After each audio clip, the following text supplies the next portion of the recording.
I'm Simon from WhatCulture, and WWE ratings are not good. In fact, they're not good at all. The Raw rating is as bad as it ever has been, and it shows no signs of improving. But there's every chance it's not as bad as you may think. Why? Here's why.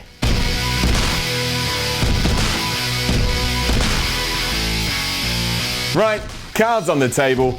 WWE's ratings right now suck. They're as bad as they were back in 1996, and as we all know, 1996 was terrible. It gets even worse when you take into account what's happening with TV at the moment as well. It's a fact that most shows are actually posting lower numbers than they did in the past. Hell, even the USA Network, which carries Raw and SmackDown, is down overall. So TV, right now, not good.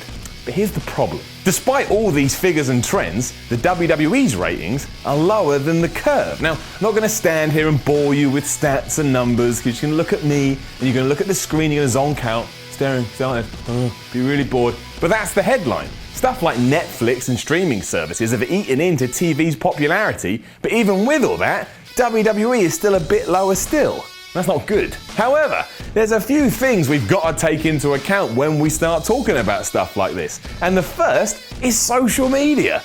Have you seen WWE's social media? It basically just gobbles people up, be that on YouTube, Twitter or Facebook. Individual wrestlers alone have huge followers, and WWE as a brand, forget about it. It's massive. The most important of these is, of course, YouTube. The thing you're using right now to see me. Pleasure to meet you. There's plenty of evidence out there to suggest that your average Raw TV viewer is about 40 years old and is a man. Now, he's probably been around since the Hogan era, he's passionate about the product, so he doesn't go anywhere. But that guy is no good to marketing and all that jazz. You see, marketing and all that jazz loves the youth, because the youth is more likely to spend more money. That's just what the youth does. And what the youth also does is ignore TV to watch YouTube. Which means a lot of you out there right now are part of the youth. Welcome to the club. If you're part of this group, however, you've become used to a certain way of having content delivered. And by and large, it's quick, accessible chunks. You don't want to sit there and be bored. You want to have something thrown in your face, enjoy it, finish it, and then move on to your next slice of entertainment. That's what YouTube is. So if this individual has the choice to sit through 3 hours of Raw, which is grueling at the best of times, or watch highlights on YouTube, what do you think they're going to do? Hell, I'm old, and I know which one I'm going for, and it is not the former. Although that is what I do every Monday night, so I can up and down things on Tuesday. So I do sit through 3 hours of Raw, each and every week, just for you. Let's take a recent main event from Raw as an example. Roman Reigns versus Kevin Owens in a steel cage.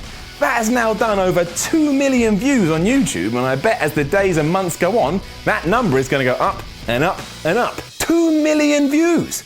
To say that a lot of people aren't getting their pro wrestling fix this way would be madness. And while that doesn't help the WWE and the USA Network and the money they need to generate from TV, they're still a great indicator that popularity is not as dead as some people would have you believe. The same goes for Twitter and Facebook too. WWE loves putting little clips on these services so you can stay up to date with what's going on. I can understand if you don't want to watch 3 hours of Raw hoping to see Sheamus versus Cesaro 6, but if you wake up Tuesday morning, type in facebook.com to your computer, and WWE shows you the result, well, that's a nice way to know what's going on. Now, this isn't going to help with negotiating TV contracts or advertisers. That's a different beast entirely. But this isn't the most devastating time as some people would have you believe. In fact, lulls such as this often serve as the catalyst for huge boom periods in pro wrestling. We already mentioned 1996 when a pre-WCW Kevin Nash & Co. were struggling to make the WWE a success. It was so bad, many analysts predicted the company was doomed. It was the end. It's going to be run into the ground. But it wasn't. What actually happened was the complete opposite. Stone Cold Steve Austin came along, the business caught on fire, and we had the most profitable period in wrestling ever. You could say this was lightning in a bottle, but the same was true before Hogan's rise in the 80s. When Vince McMahon took wrestling national, it wasn't this overnight success. He didn't wake up the next day and go, yes, I've done it. That's why we know the story about the first WrestleMania and how it was a risk. If that had gone bad, well, I probably wouldn't be right here talking to you. My point being that sometimes you've got to hit rock bottom before you can start clawing your way back up to the top again. And there's two very distinct occasions from the past where this is true. Does WWE need stars? Absolutely. Does the network need to get better? Absolutely. But the foundations are in place, and who knows what the future holds. We could be on the cusp of something massive. Now, that doesn't mean that is going to happen, but it doesn't mean that isn't going to happen either. And given that the new era is still in its infancy, and that WWE are now trying new things they never have before, like bringing in indie guys 10 years ago they wouldn't have even seen, it's all in place. It could happen. Let's hope so. Now, don't forget to let us know what you think about the state of the WWE in the comments below, and then like, share, and subscribe. You can even come follow me on Twitter at SimonMiller316 and just rant and rave. I'm Simon from WhatCulture, and you've just been wide. Which doesn't work as a catchphrase, because you're never going to have wide on a t-shirt. It'd be like wide, I'm wide, but it's spelled W-H-Y-E-D. People are going to get confused. It's a terrible idea. Let's hit reset and start again.